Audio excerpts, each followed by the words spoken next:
Di sebuah kampung kecil di pinggiran kota, seorang tukang ojek sederhana bangkit melawan kekuasaan gelap. Saat istrinya dipukul preman berkedok ormas, dia tak tinggal diam. Satu tendangan jadi awal perlawanan rakyat kecil. Ini bukan film, ini kisah nyata tentang keberanian, keadilan, dan harapan. Jangan lupa subscribe channel Mafisa Story, like dan tinggalkan komentar bagaimana kabarmu hari ini. Yuk tonton sampai selesai supaya kamu tidak penasaran bagaimana akhir ceritanya. Mari kita dengarkan kisahnya. Joko selalu bangun lebih pagi dari matahari. Bunyi alarm jam tua yang ia dapat dari pasar loak 5 tahun lalu selalu berhasil membangunkannya sebelum adzan subuh berkumandang. Di rumah kecil berukuran 4x6 meter itu, ia bangkit dari kasur tipis yang mulai usang, lalu menyalakan kompor minyak tanah untuk merebus air. Bukan untuk dirinya, tapi untuk Sari, istrinya, agar bisa menyeduh kopi sebelum memulai hari berjualan. Rumah mereka berdinding triplek dan beratap seng yang sudah mulai bocor di beberapa titik. Tapi Joko tidak pernah mengeluh. Yang penting masih ada tempat berteduh dan istri yang setia. Katanya suatu kali pada tetangganya, Pak Mul, sesama tukang ojek. Joko memang tipe lelaki yang lebih banyak bekerja daripada bicara. Setiap hari, setelah sarapan sederhana, biasanya nasi sisa semalam dengan telur dadar atau tempe goreng, ia membawa motornya ke pangkalan ojek di ujung gang. Disitulah ia menghabiskan sebagian besar harinya, menanti penumpang yang kadang datang, kadang tidak. Sari tidak kalah keras usahanya. Ia berjualan nasi goreng di depan rumah sejak sore sampai malam. Kompor tua, wajan besar, dan bangku plastik 3 biji jadi senjatanya menarik pelanggan. Meski hanya punya satu menu, nasi goreng kampung dengan sambal terasi buatan sendiri, lapaknya tak pernah sepi. Pelanggannya datang bukan cuma karena rasa, tapi karena Sari selalu menyambut dengan senyum. Senyum yang, bagi Joko, jadi penawar lelah paling ampuh setelah seharian mengejar nafkah. "Mak, jualan hari ini ramai?" tanya Joko suatu malam saat baru pulang. Sari mengangguk sambil menyeka peluh. "Alhamdulillah. Tapi tadi anak buahnya Raja lewat. Nanya-nanya lagi soal iuran." Joko terdiam sejenak. Nama Raja sudah seperti hantu di perkampungan mereka. Raja adalah ketua Ormas Laskar Merah yang katanya dulu pernah jadi aktivis. Tapi semua orang tahu, sekarang ia lebih mirip preman berbaju organisasi. Bersama anak buahnya, ia datang ke warung-warung, ke tukang ojek, bahkan ke rumah-rumah warga, minta iuran yang katanya untuk keamanan kampung. Padahal semua tahu, itu hanya pemerasan yang dibungkus kepedulian sosial. "Kita belum kasih, kan?" tanya Joko, memastikan. "Belum. Tapi dia makin sering lewat. Kayaknya mulai ngincer lapak kita." Joko mengangguk pelan. Ia sadar, mereka sedang duduk di atas bara. Tapi apa daya? Menolak iuran bisa berarti teror, bahkan kekerasan. Sudah beberapa tukang sayur dan penjual gorengan yang warungnya dilempari batu hanya karena telat bayar. Malam itu, setelah makan dan membersihkan gerobak jualan, Sari duduk di sebelah Joko. Mereka tidak bicara banyak. Di rumah itu, keheningan bukan tanda pertengkaran, melainkan pengertian yang sudah menyatu dari hari ke hari. Joko menatap langit-langit rumah, mendengar suara tetesan air dari atap yang bocor. "Mak," katanya pelan. "Iya, Mas. Kalau suatu hari mereka makin nekat, kamu jangan takut. Aku nggak akan diam." Sari tak menjawab. Ia tahu, kalimat itu bukan janji kosong. Ia tahu betul siapa suaminya. Joko memang pendiam, tapi hatinya keras seperti batu karang. Bukan keras kepala, tapi keras karena prinsip. Selama ini ia memilih menahan diri, tapi Sari bisa merasakan sesuatu dalam diri Joko mulai berubah. Mungkin karena tekanan makin sering datang. Mungkin karena ada rasa gagal sebagai suami ketika melihat istrinya harus menghadapi intimidasi. Hari-hari berlalu, dan tekanan itu benar adanya. Laskar Merah makin berani. Mereka menambah jumlah orang yang berjaga di jalan kampung. Kadang, mereka memblokir jalan dengan alasan menjaga keamanan. Padahal tujuannya hanya satu, menunjukkan kekuasaan. Di pangkalan ojek, Joko dan teman-temannya mulai gelisah. Pendapatan berkurang, karena banyak penumpang takut masuk ke kampung mereka. Beberapa tukang ojek memilih pindah ke kampung sebelah yang lebih aman. Tapi Joko bertahan. Ia tidak punya pilihan lain. "Ko, kalau kamu punya uang lebih, mending pindah aja. Tempat kita makin gak aman," kata Ucok, tukang ojek asal Medan. "Gak semudah itu, Cok. Aku punya istri, rumah, dan semua hidupku di sini," jawab Joko sambil menyeruput kopi hitam. Mereka kembali terdiam. Pagi itu udara cukup panas, tapi suasana di pangkalan terasa lebih panas lagi. Ketegangan makin terasa, tapi belum ada yang berani benar-benar melawan. Semua orang masih berharap keajaiban, atau minimal, keadilan, tapi tak tahu dari mana datangnya.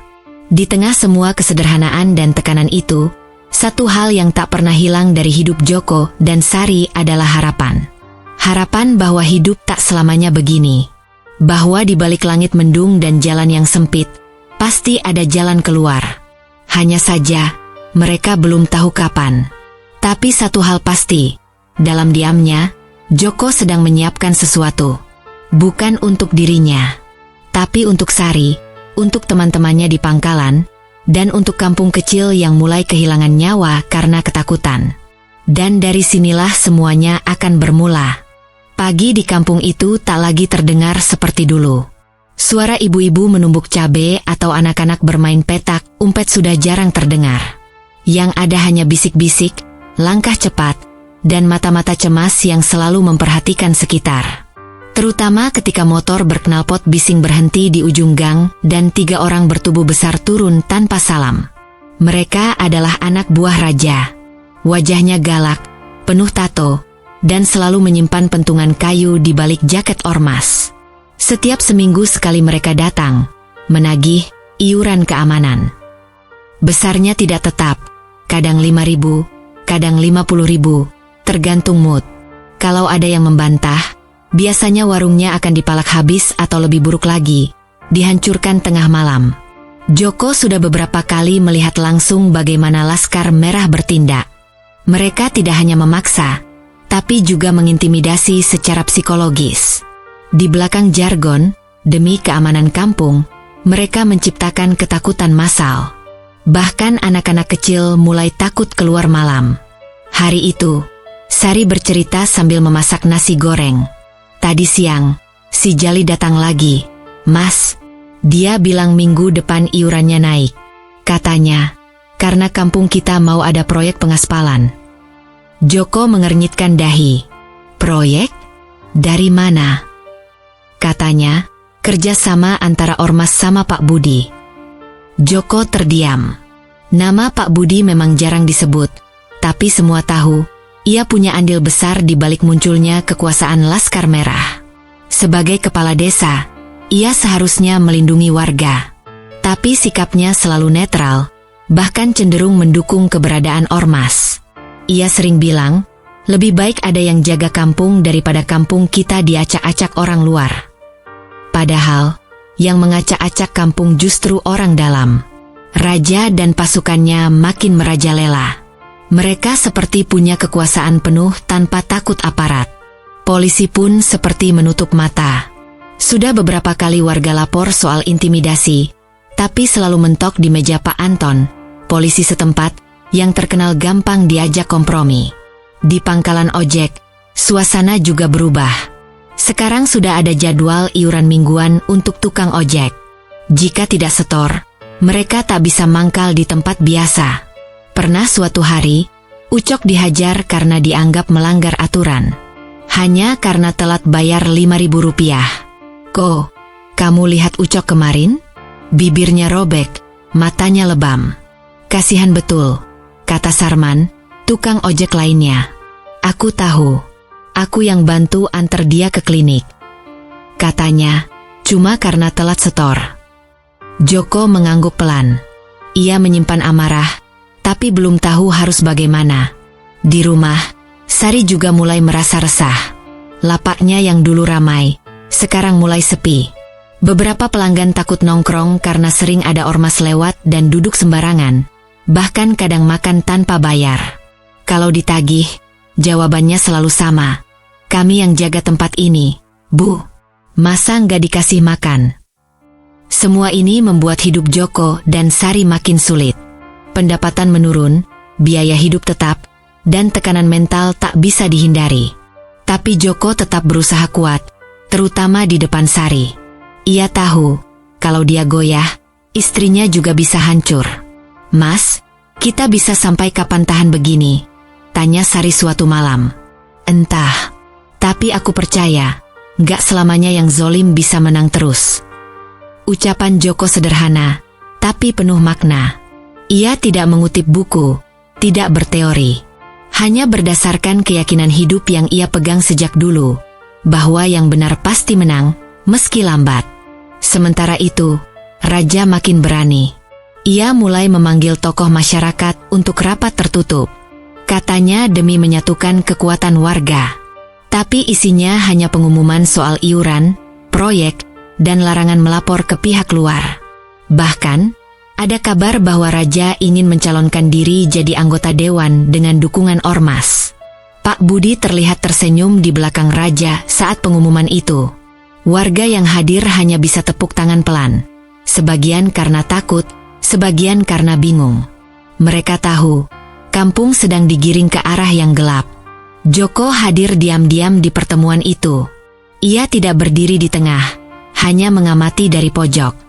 Wajahnya tak menunjukkan emosi, tapi di balik matanya, ada bara kecil yang mulai menyala. Ia tahu, ini sudah terlalu jauh. Kampung yang dulu damai kini jadi ladang kekuasaan. Dan yang paling menyakitkan, semua itu didiamkan oleh orang yang seharusnya melindungi mereka. Malam itu, Joko menatap langit-langit rumah, seperti malam-malam sebelumnya. Tapi kali ini ia tak bicara. Ia hanya menggenggam tangan Sari erat-erat. Seolah berkata, bersiaplah, aku tak akan diam lagi. Dan di luar sana, motor-motor ormas masih meraung, menandai kekuasaan yang terus menekan. Tapi mereka tidak tahu, bahwa di sebuah rumah kecil, seorang tukang ojek sedang menyusun keberanian yang bisa mengubah segalanya. Pagi itu, udara terasa lebih panas dari biasanya. Sari seperti biasa menyiapkan gerobaknya. Ia membawa nasi, telur, sosis, bumbu, dan perlengkapan lain dengan telaten. Walau pelanggan mulai berkurang, ia tetap ingin memberikan yang terbaik. Masakanku, walau sederhana, harus tetap enak, katanya pada Joko pagi itu. Gerobak Sari biasa mangkal di depan gang dekat pangkalan ojek Joko. Letaknya strategis, mudah dijangkau pelanggan yang lewat atau menunggu ojek. Hari itu Sari mulai berjualan sekitar pukul 8 pagi. Matahari baru naik sepenggalah, tapi peluh sudah membasahi keningnya. Sekitar pukul 10, 3 orang mendekat. Sari langsung mengenali mereka. Salah satunya adalah Jali, tangan kanan Raja. 2 lainnya biasa ikut meronda malam, tapi lebih sering nongkrong di pos jaga sambil main kartu. Wajah mereka tak ramah. Mereka berdiri di depan gerobak, lalu duduk begitu saja tanpa pesan apa-apa. Nasi gorengnya mana? Kata Jali sambil mengetuk-ngetuk meja kecil tempat pelanggan makan. Cepetan, perut gue lapar. Sari mengangguk. Ia mencoba bersikap biasa, walau dadanya berdegup kencang. Ia tahu, jika tidak dilayani, bisa runyam. Tapi hari itu hanya tinggal 2 porsi terakhir. Tinggal 2 porsi, Bang. Yang satu udah dipesan Bu Yati. Yati-yatian. Gua duluin, ngerti? Lagian siapa juga tuh Bu Yati? Ormas lebih penting dari ibu-ibu kampung, seru Jali sambil tertawa kasar. Sari menyerahkan 1 piring pertama, lalu kembali menggoreng untuk yang kedua. Tapi saat piring kedua selesai, Bu Yati datang. Sar, yang aku pesan udah jadi belum? Aduh, Bu, ini, tinggal 1. Tapi bisa tunggu sebentar, saya goreng lagi. Nggak usah, Sari, aku buru-buru. Ini kan udah aku titip tadi pagi. Weh, ini buat gue, ngerti? bentak Jali sambil menarik piring dari tangan Sari. "Maaf, Bang. Tapi tadi Bu Yati memang udah nitip." Belum selesai kalimat itu, Jali mendorong gerobak Sari dengan kasar. Piring dan gelas berjatuhan. Minyak panas memercik, dan wajan hampir terbalik. Sari terjatuh, lengannya terbakar minyak, dan dagunya membentur tepian meja. Bu Yati menjerit, mundur sambil menahan napas. "Jangan macam-macam sama gua, Bu. Lo pikir gue takut sama lo semua?" Jali mengacungkan tangan ke arah Sari. Warga mulai berdatangan, tapi hanya menonton. Tak ada yang berani mendekat. Beberapa ibu menutup mulut, beberapa anak menangis. Sari gemetar, wajahnya memerah, matanya basah. Ia mencoba berdiri, tapi lututnya lemas. Joko datang 5 menit kemudian. Ia baru saja selesai mengantar penumpang. Saat melihat kerumunan dan gerobak istrinya berantakan, ia langsung lari. Darahnya mendidih. "Masya Allah, Sari." Ia memeluk Sari yang duduk di tanah, lalu berdiri dan menatap Jali. "Siapa yang nyakitin dia?" Jali meludah ke samping. "Istrimu kurang ajar. Nggak tahu diri. Kau yang kurang ajar." Tanpa pikir panjang, Joko melayangkan pukulan. Tapi Jali sempat menghindar. Lalu Joko menendang ke arah dada Jali. Tubuh preman itu terhempas ke tiang listrik dan jatuh terkapar. Suasana mendadak senyap.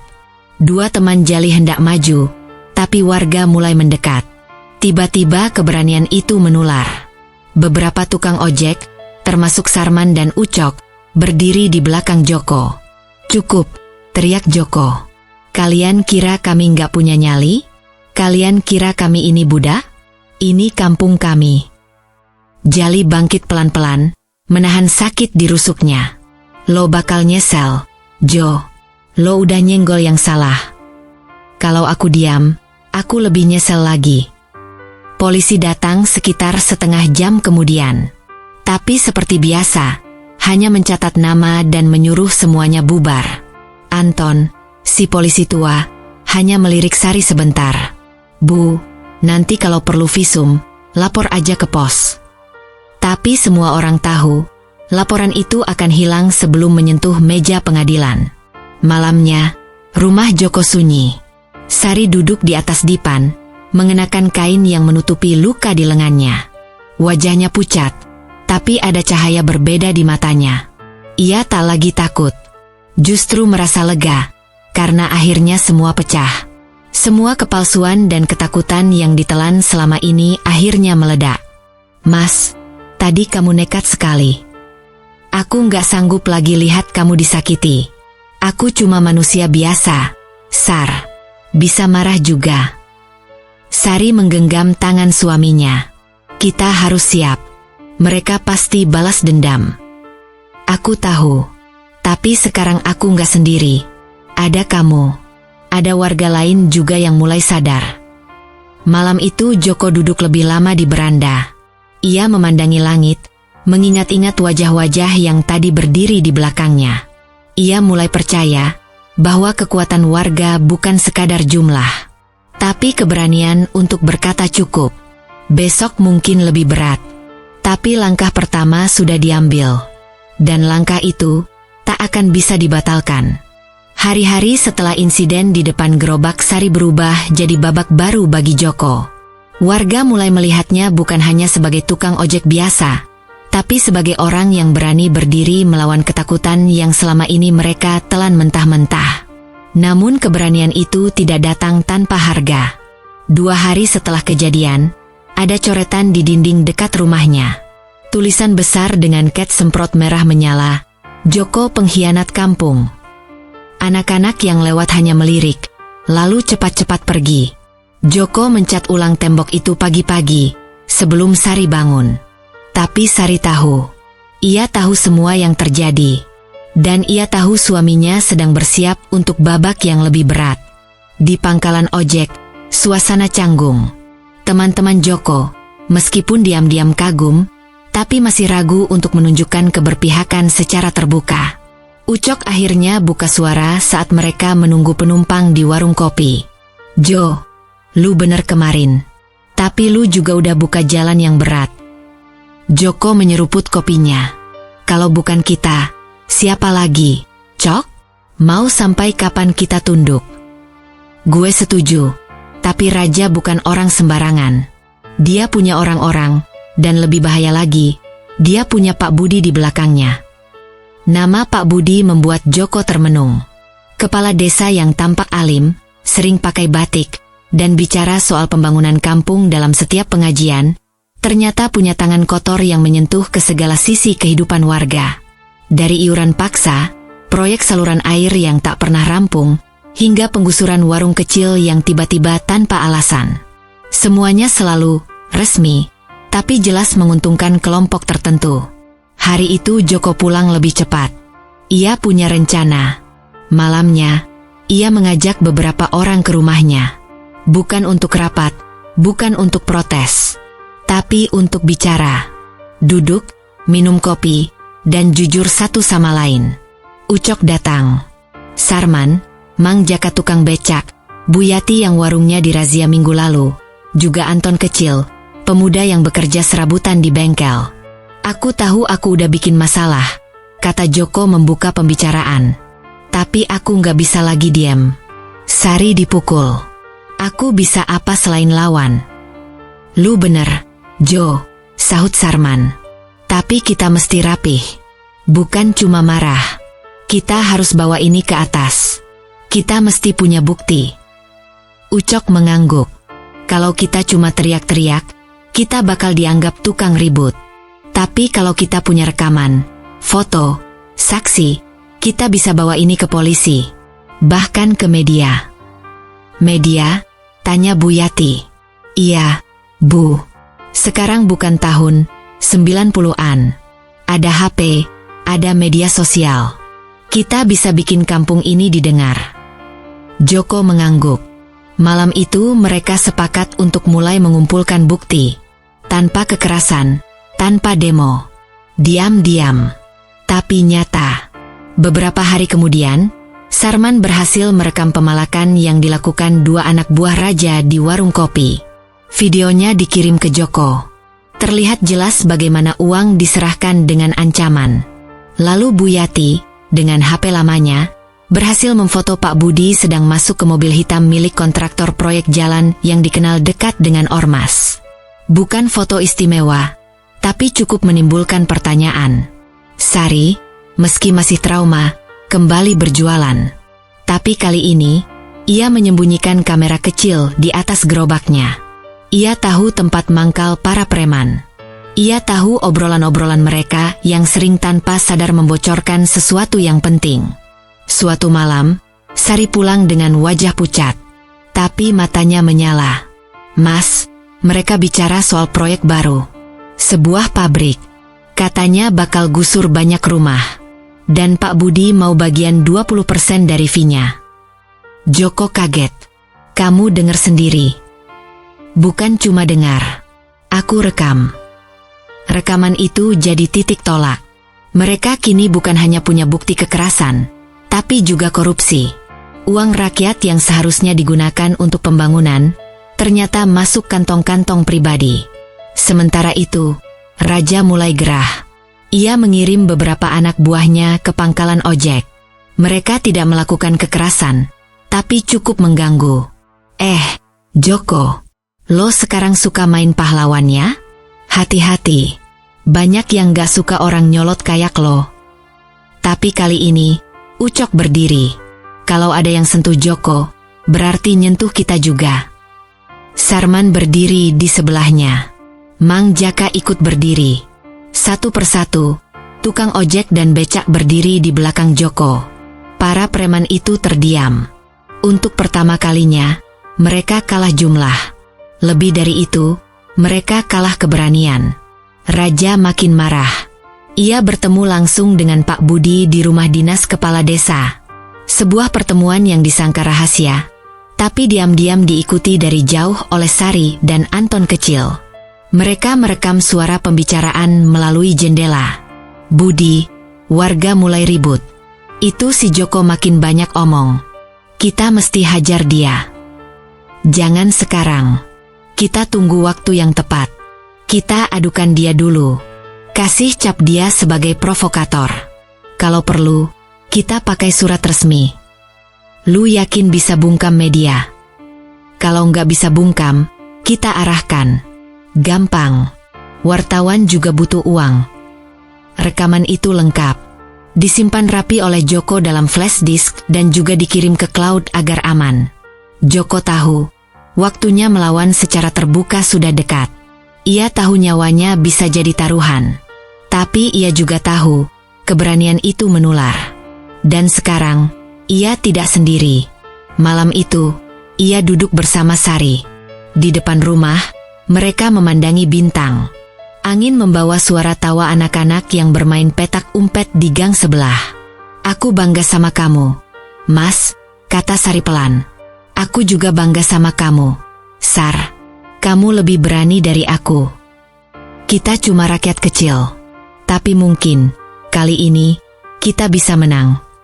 Dan malam itu, untuk pertama kalinya, Joko merasa bahwa perlawanan kecil mereka punya makna besar. Bukan hanya untuk mereka, tapi untuk seluruh kampung. Bahkan, mungkin untuk siapa saja yang pernah merasa ditindas dan dibungkam. Setelah keberaniannya melawan preman di depan umum, Joko sadar bahwa tindakannya bukan akhir dari perlawanan, melainkan awal dari sebuah perjuangan yang lebih besar. Kampung tempat ia tinggal kini sedang berubah. Ketakutan masih ada, tapi sudah mulai disusupi oleh sesuatu yang lebih kuat, harapan. Di pangkalan ojek, suasana perlahan berubah. Para tukang ojek yang biasanya diam kini mulai berani bertanya. Mereka tak lagi menunduk saat anak buah raja melintas. Bahkan, beberapa sudah mulai bergabung dengan gerakan kecil yang Joko dan Sari bangun dari rumah mereka yang sederhana. Kita ini bukan orang pintar, Jo, ujar Sarman suatu sore saat mereka duduk di warung. Tapi kita bisa lihat mana yang benar dan mana yang nginjek-injek orang. Yang penting kita jujur dan gak takut, jawab Joko. Kita kumpulin bukti, kita rapihin gerakan. Ini bukan soal siapa yang paling keras teriak. Ini soal siapa yang paling tahan berdiri. Ucapan itu jadi semacam slogan tidak resmi. Gerakan warga melawan ormas bukan lagi kumpulan emosi, tapi sudah mulai ditata. Joko dan beberapa warga membuat tim kecil. Mereka tidak menamai kelompok mereka secara resmi, tapi semua tahu siapa yang menjadi penggeraknya. Sari berperan besar. Selain terus merekam aktivitas preman dan ormas secara diam-diam, ia juga menggalang dukungan dari para ibu. Di warung-warung, di tukang sayur, bahkan di acara pengajian, ia menyebarkan pesan bahwa warga harus bersatu dan tidak boleh diam. Kalau kita terus takut, mereka akan terus di atas kepala kita, ujar Sari kepada Bu Yati dan ibu-ibu lainnya. Kita bukan ngajak ribut, kita cuma mau hidup tenang. Pelan tapi pasti, kampung itu mulai menunjukkan gelagat perlawanan yang terorganisasi. Beberapa warga yang dulu ragu, kini datang sendiri ke rumah Joko menawarkan bantuan. Ada yang rela berjaga malam, ada yang membawa rekaman video, dan ada pula yang menyumbangkan pulsa internet untuk mengirim bukti keluar. Anton kecil, anak muda pengangguran yang dulu suka nongkrong di bengkel, menjadi penghubung digital. Ia mengerti cara kerja media sosial, cara menyembunyikan data, dan bahkan mulai belajar cara membuat akun anonim. Kalau kita unggah semua ini dari akun biasa, bisa ketahuan. Tapi kalau lewat akun anonim, mereka susah lacak. Jelas Anton sambil menunjukkan caranya kepada Joko. Joko, meski gagap teknologi, perlahan belajar. Ia tidak ingin hanya jadi simbol. Ia ingin menjadi bagian dari gerakan secara penuh. Sementara itu, Raja dan anak buahnya semakin curiga. Mereka tahu ada pergerakan, tapi belum bisa membuktikan siapa dalangnya. Mereka mulai patroli malam, menghampiri rumah-rumah warga, dan melempar ancaman secara halus. Malam-malam gini sepi ya, Pak? Hati-hati. Kadang maling bisa datang kapan aja, ujar salah satu preman kepada Mang Jaka, tetangga Joko. Mang Jaka hanya tersenyum. Tapi dalam hatinya, ia semakin yakin, Sudah saatnya warga melawan balik. Dalam sebuah pertemuan rahasia di rumah Sarman, warga membuat keputusan penting. Mereka akan menyusun dokumen lengkap berisi kronologi, bukti visual, dan kesaksian tentang intimidasi ormas dan kolusi dengan Pak Budi. Tujuannya satu, membawa ini semua ke ranah hukum dan media. Kita nggak bisa andalkan aparat lokal. Kita mesti tembus sampai ke kota. Bahkan kalau perlu, sampai ke provinsi, kata Bu Yati dengan semangat. Tim ini bekerja siang dan malam. Sari menyalin rekaman suara menjadi transkrip. Anton menyusun bukti video dalam folder rapi. Ucok dan Mang Jaka menemui warga satu persatu untuk mengajak mereka menandatangani petisi. Dalam waktu seminggu, mereka berhasil mengumpulkan 47 tanda tangan. Jumlah yang tidak besar, tapi cukup untuk menunjukkan bahwa ini bukan gerakan 1-2 orang. Ini suara rakyat. Langkah selanjutnya, aksi terbuka. Ucok punya ide, kita bikin aksi diam. Nggak teriak-teriak. Kita kumpul di balai desa, pakai baju putih, bawa poster kecil. Kami ingin aman, kami ingin damai. Semua menyetujui. Aksi itu akan dilaksanakan hari Minggu pagi, saat pasar sedang ramai dan banyak mata tertuju ke kampung mereka. Hari itu, warga berkumpul di depan balai desa. Tanpa teriak, tanpa rusuh. Hanya berdiri diam dengan wajah tenang dan poster sederhana. Tapi kehadiran mereka jadi gempa kecil yang mengguncang sistem. Pak Budi, dari balik jendela kantornya, menatap dengan rahang mengeras. Raja, yang datang 5 menit kemudian, hanya bisa berdiri bingung. Mereka nggak teriak. Mereka nggak nyerang. Tapi mereka semua di sini, bisik salah satu anak buahnya. Warga kampung itu tidak lagi takut. Mereka berdiri tegak, dengan kepala tinggi.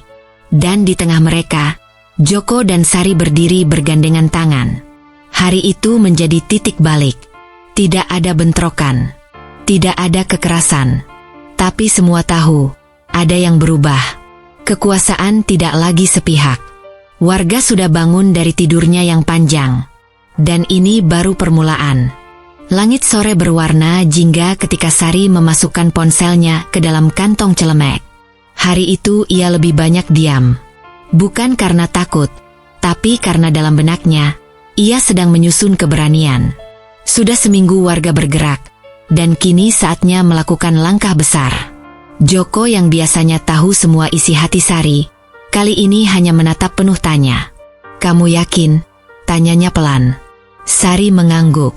Kalau mereka bisa bikin kita takut selama ini, kenapa kita nggak bisa bikin mereka gemetar karena kebenaran? Malam itu, Sari pergi ke tempat biasa ia berjualan di dekat tikungan pasar. Tapi ia tak berniat berjualan nasi goreng seperti biasanya.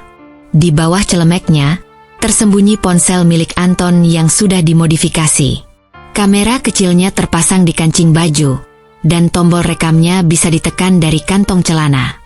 Anton, yang biasanya urakan, kini tampak seperti teknisi profesional.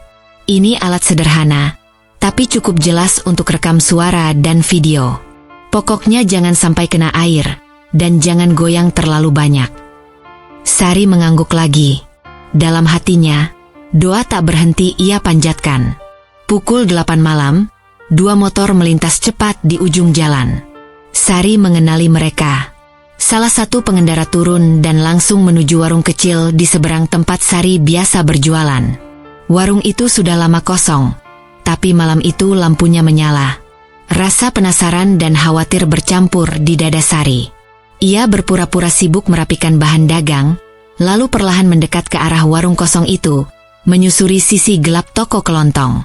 Dari balik celah tembok, ia bisa melihat dan mendengar dengan jelas. Di dalam ruangan sempit yang remang-remang itu, duduklah Raja dan Pak Budi. Di antara mereka, ada berkas-berkas yang dibuka dan lembaran uang yang diselipkan ke dalam amplop. Proyek jalan itu harus jalan minggu depan. Gue udah urus semua birokrasinya. Tinggal kamu tahan warga yang ribut, ujar Raja sambil menyodorkan berkas.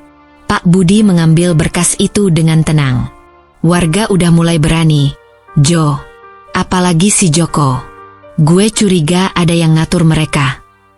Kalau mereka ngatur, kita babat. Gampang. Lu tinggal bilang ada gangguan keamanan. Urusan kita yang beresin. Sari menahan napas. Tangan kirinya gemetar memegang celemek. Tapi kameranya tetap menyala. Setiap kata yang keluar dari mulut Raja dan Pak Budi direkam jelas. Gue juga udah kontak media lokal.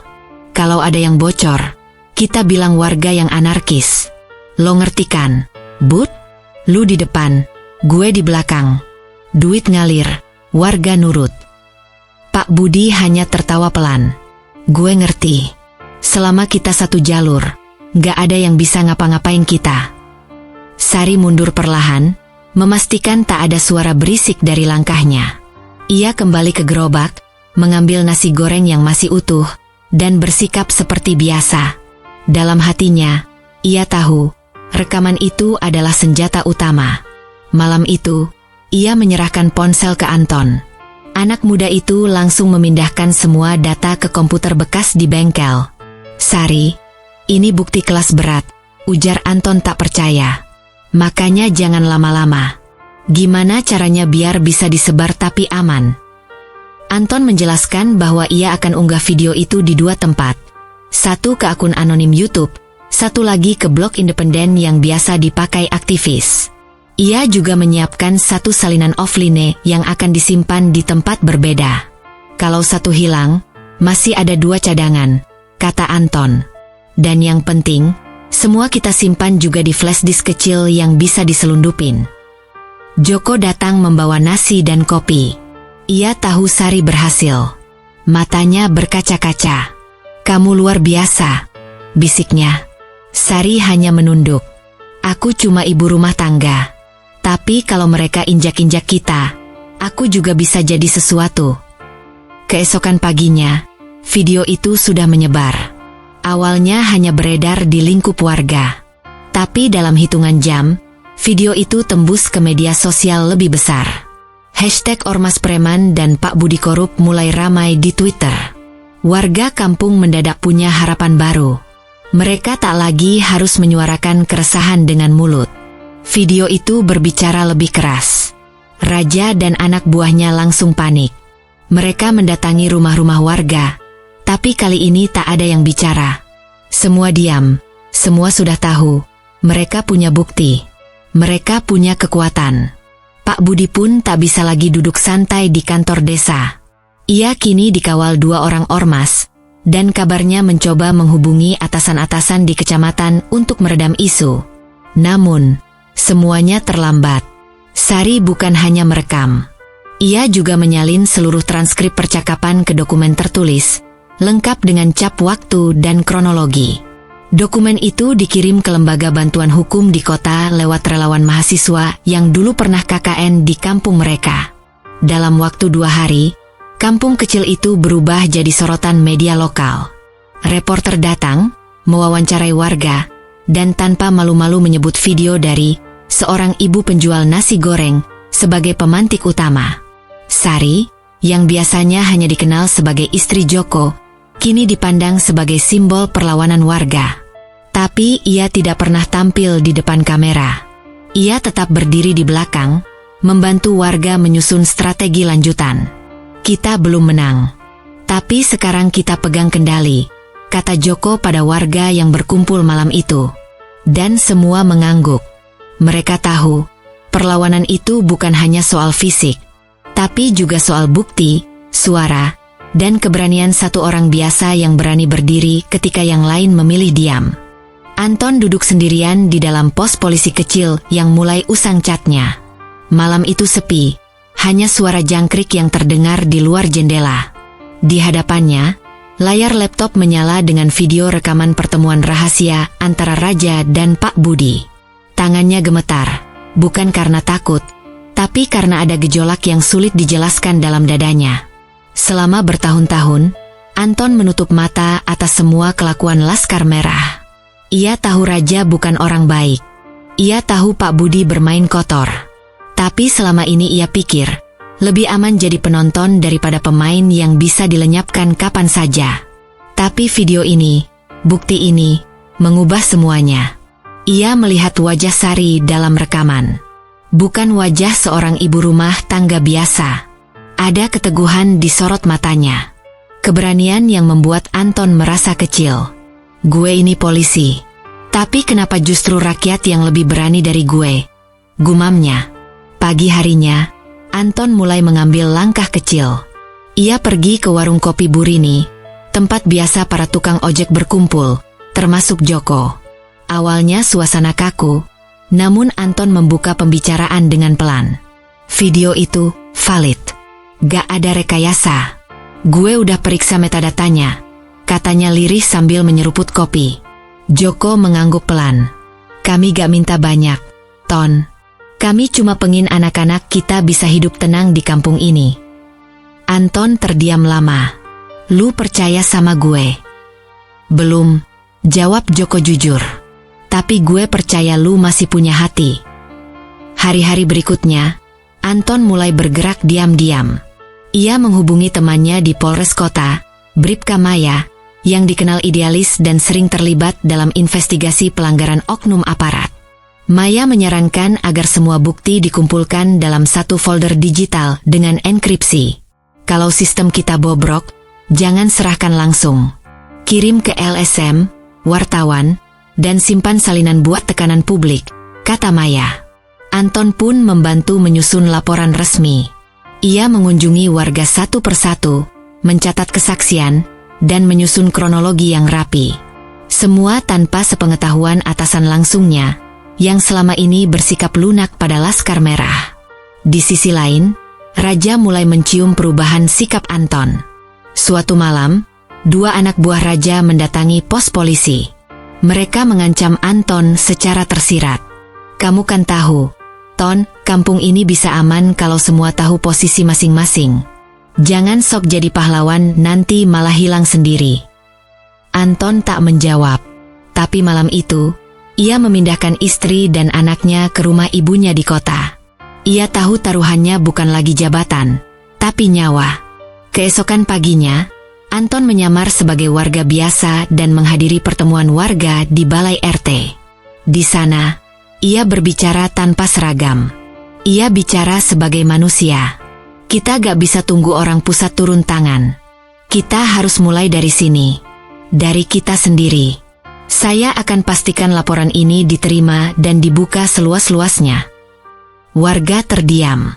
Lalu tepuk tangan kecil mulai terdengar. Disusul sorak-sorai dan semangat yang mengalir deras. Mereka mulai percaya.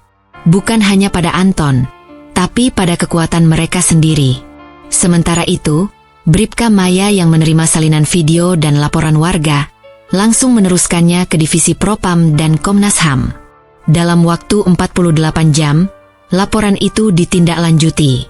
Tim kecil dikirim ke kampung untuk investigasi diam-diam.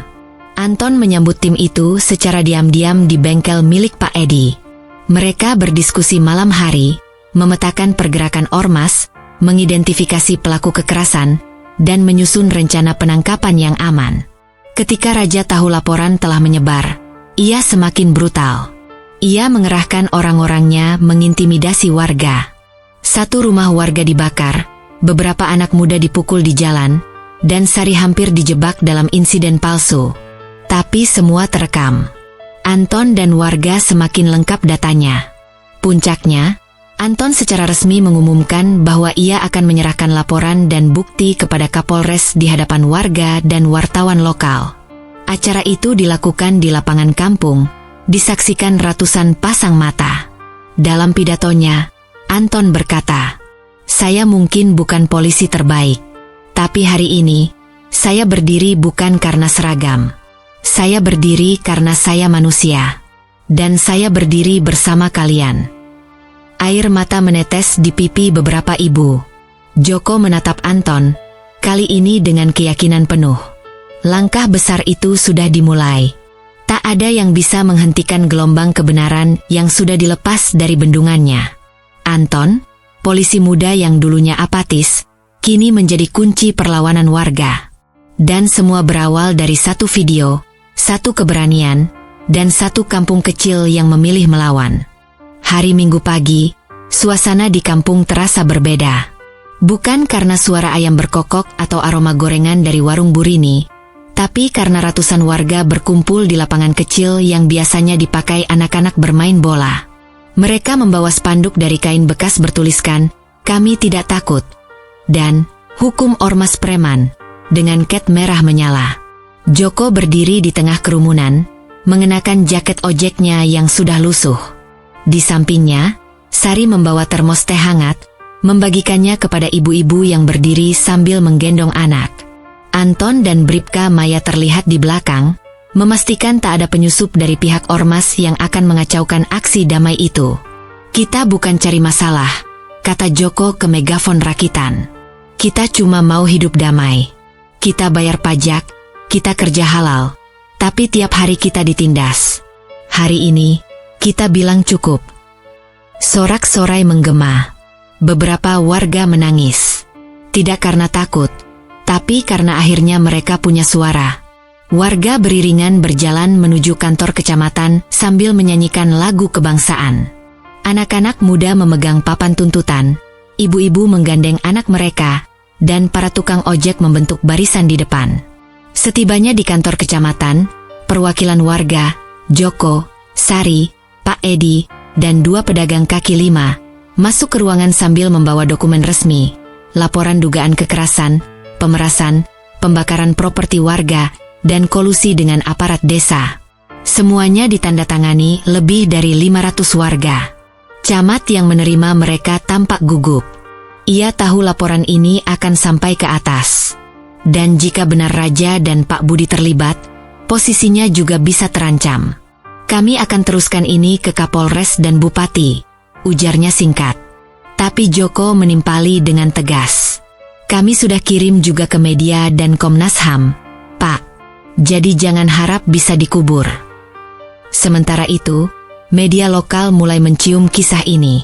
Wartawan dari radio komunitas hingga portal berita online datang ke kampung.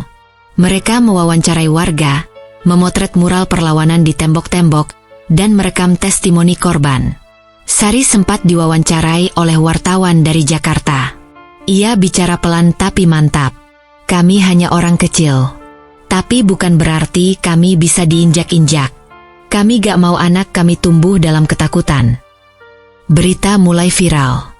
Judul-judul seperti "Kampung Melawan Ormas Preman" dan "Video ibu rumah tangga bongkar proyek gelap kepala desa" tersebar di media sosial. Netizen memberi dukungan. Beberapa LSM turun tangan, menawarkan bantuan hukum gratis. Raja dan Pak Budi mulai terpojok. Mereka menggelar jumpa pers di balai desa, menyatakan bahwa video itu hoaks dan aksi warga digerakkan oleh provokator luar. Tapi warga sudah cerdas. Mereka tahu siapa yang benar dan siapa yang bersandiwara. Pada malam harinya, warga mengadakan ronda besar-besaran. Bukan untuk menjaga dari maling, tapi dari serangan balasan Laskar Merah. Joko dan Anton berjaga di pos ronda bersama para pemuda. Mereka bergantian patroli, sementara Sari dan ibu-ibu lainnya menyiapkan makanan hangat untuk yang berjaga. "Kita udah nyalain api. Jangan biarkan padam," bisik Anton sambil menyerahkan kopi ke Joko. Hari berikutnya, Komnas HAM dan Divisi Propam Mabes Polri datang ke kampung. Mereka menyelidiki langsung laporan warga, mewawancarai saksi, dan memverifikasi video serta dokumen. Pak Budi terlihat panik. Ia mencoba menghapus jejak digital, tapi warga sudah membuat banyak salinan. Termasuk satu yang sudah dikirim ke server luar negeri oleh salah satu anak muda kampung yang kerja di warnet. Satu malam, Raja mendatangi rumah Pak Budi. "Gue udah bilang jangan kasih muka ke mereka. Sekarang lihat. Gue juga bisa jatuh karena lo." Pak Budi mencoba menenangkan, tapi Raja sudah kalap. Ia mulai mengancam akan membuka semua rahasia korupsi mereka berdua jika tertangkap. Sementara itu, dukungan dari luar terus berdatangan. Komunitas ojek online dari kota mengirim bantuan logistik, aktivis mahasiswa mengirim buku hukum dan pelatihan hak asasi warga, bahkan beberapa artis menyuarakan solidaritas di media sosial. Hari Jumat, Lebih dari 2.000 warga dari kampung sekitar bergabung dalam aksi demo damai kedua. Kali ini di depan kantor polisi kabupaten. Mereka membawa spanduk, "Tangkap Raja dan Budi. Polisi bersih, kami dukung." Bribka Maya menyerahkan berkas tambahan ke penyidik, disertai video baru yang membuktikan transfer uang gelap dari proyek jalan ke rekening pribadi Pak Budi. Hari itu juga, surat penangkapan resmi untuk Raja dan Pak Budi diterbitkan. Malamnya, Joko berdiri di depan rumahnya, menatap bintang. Sari mendekat dan menggenggam tangannya. "Kamu yakin gak takut?" "Takut, Sar. Tapi lebih takut kalau kita diam." Kampung itu, yang dulu gelap karena ketakutan, kini mulai terang oleh harapan. Hari penangkapan itu dimulai dengan sunyi yang aneh. Tidak ada suara musik dangdut dari rumah ketua RW, tidak ada suara knalpot motor bising milik anak-anak ormas. Warga menunggu dalam tegang. Di pos ronda, Joko duduk berdampingan dengan Anton. Matanya tak lepas dari layar ponsel yang menampilkan GPS mobil polisi yang sudah mendekati kampung. Malam sebelumnya, Raja dikabarkan mencoba kabur. Ia menyamar sebagai sopir truk, berharap bisa menyelinap keluar kota lewat jalur alternatif. Tapi petugas kepolisian yang sudah bekerja sama dengan warga segera menangkap pergerakannya lewat CCTV jalanan dan pelacakan sinyal ponsel. Kejar-kejaran pun terjadi. Di tanjakan tajam menuju hutan kecil di pinggir kota, truk yang dikendarai Raja oleng dan menabrak pohon besar. Ia ditemukan dalam kondisi sekarat, tubuhnya tertindih kabin truk yang ringsek.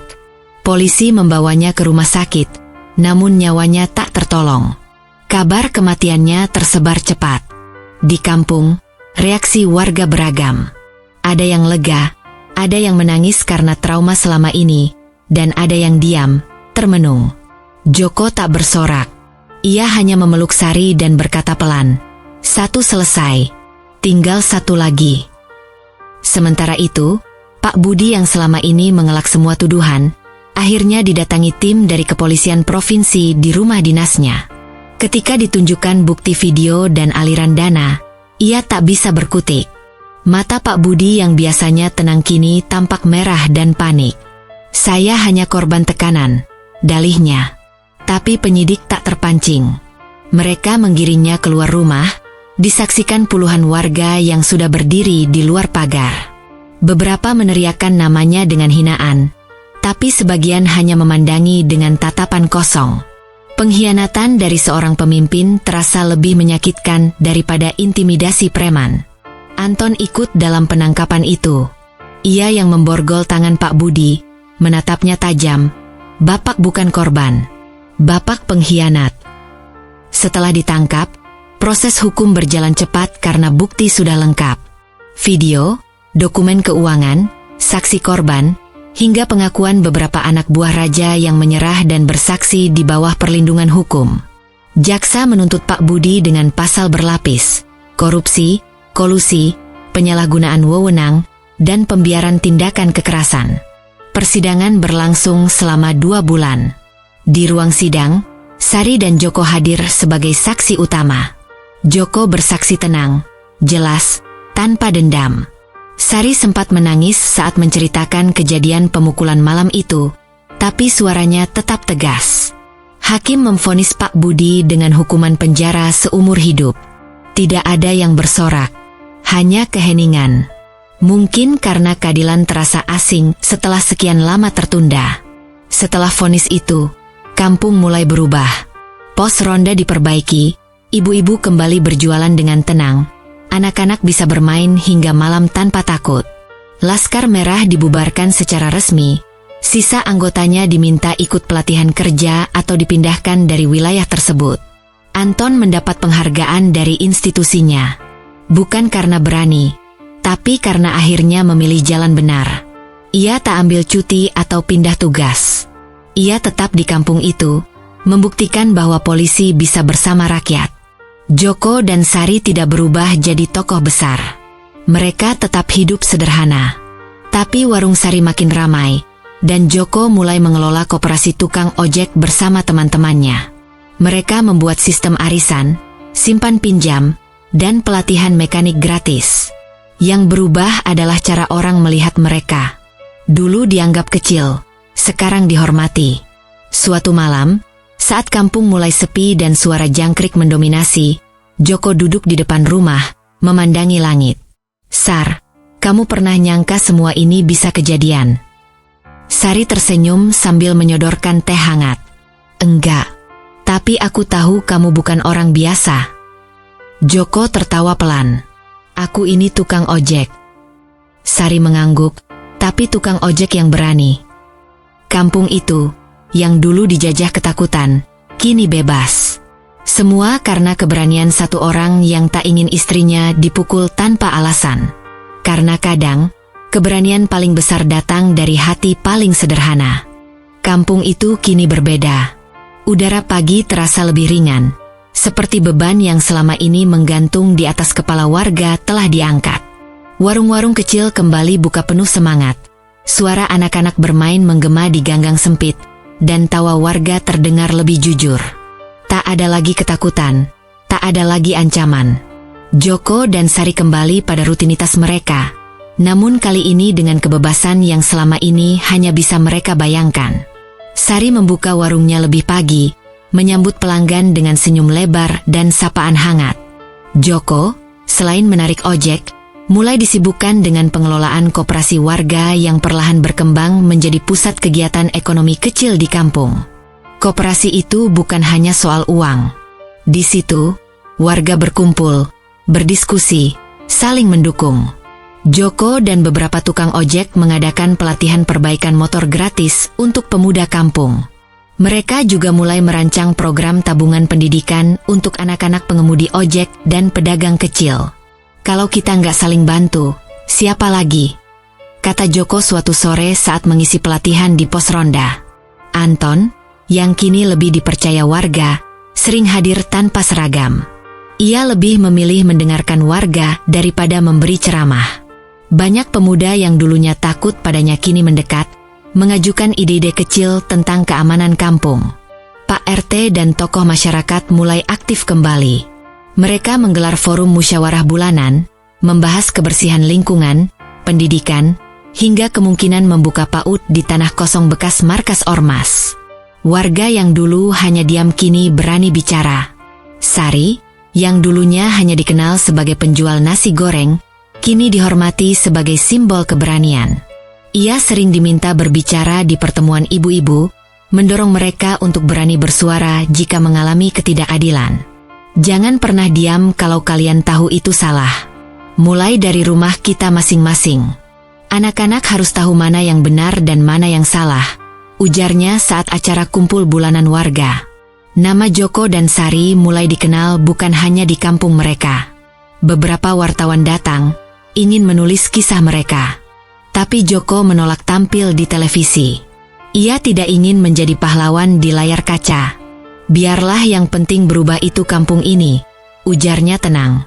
Namun, dari kisah mereka, banyak kampung lain mulai bergerak. Video keberanian warga kampung Mekar yang viral menjadi inspirasi. Beberapa komunitas tukang ojek dan pedagang kecil di kota-kota lain mulai membentuk kelompok serupa, belajar dari koperasi yang dikelola Joko. Tidak semua berjalan mulus. Ada saja tantangan. Sebagian warga masih trauma, sebagian lagi pesimis bahwa keadaan bisa kembali seperti dulu. Tapi perubahan memang butuh waktu, dan mereka telah memulainya. Pada suatu malam, kampung mengadakan syukuran sederhana. Diadakan di lapangan kecil, dengan lampu-lampu gantung sederhana, panggung dari kayu bekas, dan makanan hasil gotong royong warga. Joko duduk di deretan belakang, tak ingin jadi pusat perhatian. Tapi Anton menariknya ke depan. "Berdiri, Joko. Ini semua karena kamu mulai duluan." Warga bersorak, menepuk tangan. Joko tersenyum malu-malu. Ia memandang Sari yang berdiri di sisi panggung, mengangguk padanya. Dengan suara pelan namun mantap, Joko berkata, "Saya cuma tukang ojek. Tapi saya percaya, kalau kita semua yang kecil-kecil ini bersatu, kita bisa lebih besar dari siapapun yang menindas." Tepuk tangan pecah. Beberapa warga meneteskan air mata. Malam itu, Langit kampung tampak lebih cerah dari biasanya. Kisah mereka tak berhenti di sana. Tapi hari-hari berikutnya adalah tentang kerja keras, semangat baru, dan harapan yang tak lagi sekadar impian. Joko dan Sari tetap jadi diri mereka yang dulu, sederhana, jujur, dan penuh kasih. Tapi kini mereka jadi bukti nyata bahwa keberanian orang kecil bisa mengubah segalanya. Dan di sebuah kampung kecil di pinggiran kota, kehidupan yang dulu tertindas kini telah berubah menjadi cerita tentang keberanian, persatuan, dan harapan.